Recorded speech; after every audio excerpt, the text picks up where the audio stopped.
Yeah, hi, my name is Jen Hampton, and I'm co chair of Asheville Food and Beverage United. Mhm. What does Asheville Food and Beverage United does in the community? We are a worker led coalition dedicated to advocacy, support, and empowerment through education of all service workers in Asheville. Mhm. So your organization has recently um, successfully completed a campaign Hmm. for parking for people in the service industry. Could you share with us what was the process behind and how long did it take Hmm. to finish it up? Yeah, sure. So we came across the parking issue when we were out canvassing, talking to workers downtown about our Fair Deal campaign, which is asking for living wages, paid sick days, and fair scheduling.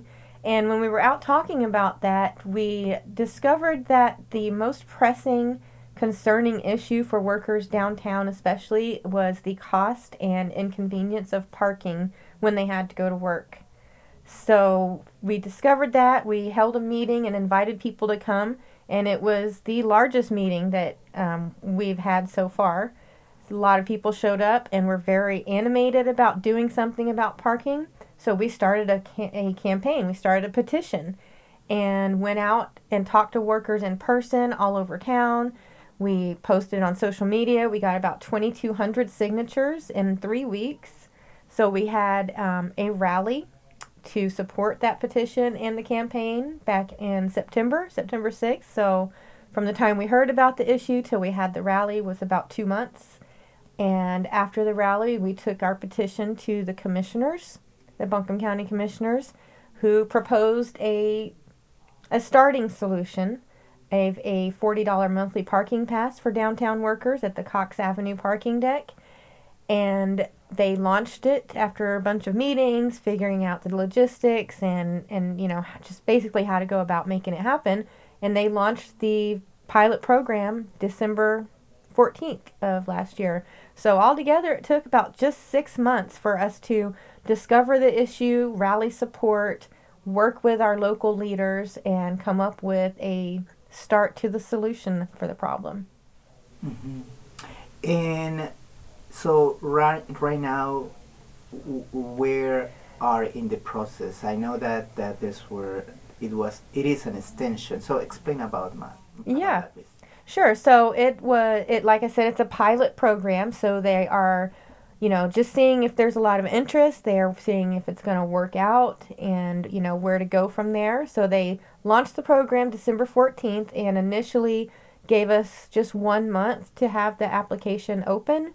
But as you know, the middle of December, last part of the year is incredibly busy for food service workers, all service workers really. So we went to them and asked them for an extension, and it's going to be open for another month until February 13th. Excuse me. So people can go on and apply online. You can look at our link tree and find the link there, or any of our social media. At AVLFBU is our handle on all of those sites, and you just click on there. The application is super easy, takes just a few minutes. All you need is your driver's license number, and there you go. And right now that you have run that successful campaign and mobilization from service industry workers. So what are next? So what are other issues that are important for the community service industry? Hmm. The first thing that comes up to my mind is the living wages. So Hmm. we are in a community that is we're not still are coping our minimum wage with the living wage, and what are your thoughts about that? Well, that's one of our main goals is to get living wages for all service workers in Asheville because we provide the service that tourists come here for, and we deserve to be able to live here in our community and enjoy the amenities for ourselves as well. So we're just asking for a better piece, a better cut of the pie, I guess. 17.70 an hour is what the minimum living wage is according to Just Economics. So towards that goal, we have been working with Just Economics to partner with businesses who are already providing living wages and paid sick days to their workers to mentor and teach business owners who want to but don't feel like they're able to provide these wages to their workers. It is doable. There just has to be changes to the business model, and businesses that are already successfully doing that are very happy to explain this to businesses who want to do it. So it's a collaborative effort, much like everything else that we're doing. We want to collaborate with the business leaders, with owners, with workers, and other organizations like Just Economics to make it happen. Mm-hmm. And all this work requires a lot of logistic, support, financial supporting too.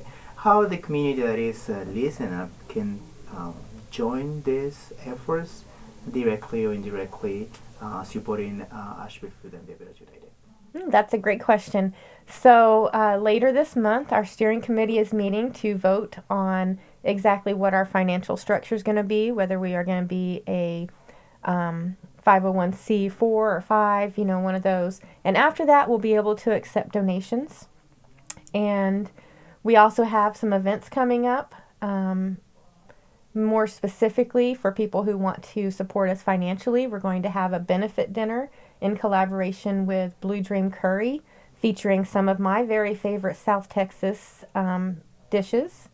So we're really looking forward to that one. And stay tuned to our email announcements. We'll be announcing the specifics and where you can buy your tickets for that event. You can show up to any of our community events. For instance, we're having a industry appreciation party on January 29th at Dalton Distillery, and we'll have a donation box set up there. If you want to come out, you can support us that way. And until then, just keep looking out for our emails announcing our new financial structure and ways that you can donate and help us out. And besides financial help, we can really use help with logistics, like you said, organizing committees, talking to workers. We've got some big campaigns going on that people need a lot of help with. We could really use help with social media. And writing newsletters. I can't do all of these things by myself, and my team has a lot of stuff to do as well. So we could really use volunteers, and you can just come to one of our get-togethers and talk to us then about how you can help out, or reach out to us through email or any of our social media. Well, thank you very much, Jen. And so finally, remind us how we can follow you on the social media like Facebook and Instagram. Yeah, Facebook and Instagram. We are at AVLFBU. We also have Twitter, but I gotta confess I'm not very active on there. I just kind of forget it's there. And you can email us at avlfbu@gmail.com. And we also have a link tree, same handle, AVLFBU, where you can find all of our surveys and information, applications, all of those things. Thank you very much, Anne. Thank you.